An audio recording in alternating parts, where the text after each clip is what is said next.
சங்கீதம் 28:5 அவர்கள் கர்த்தருடைய செய்கையையும் அவர் கரத்தின் கிரியையையும் கவனியாதபடியால் அவர்களை இடித்து போடுவார், அவர்களை கட்டமாட்டார்.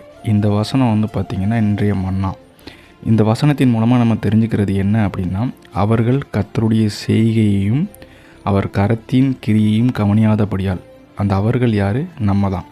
கிறிஸ்தவர்களாக இருக்கக்கூடிய நாம் கர்த்தருடைய செய்கையும் அவர் கரத்தின் கிரியைகளையும் கவனிக்கலை அப்படின்னா நம்மளுடைய வாழ்க்கை உலக பிரகாரமாக ஓடிக்கிட்டு இருக்கோம். தினமும் நியூஸ் சேனலை பார்த்துக்கிட்டே இருக்கோம், இன்றைக்கி என்ன நியூஸ் வருது அப்படிங்கிறத பார்க்குறோம்.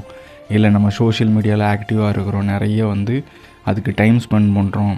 நம்மளுடைய வாழ்க்கையில் கர்த்தர் செய்த கிரியைகளை கவனிக்காமல் இருக்கிறோம்.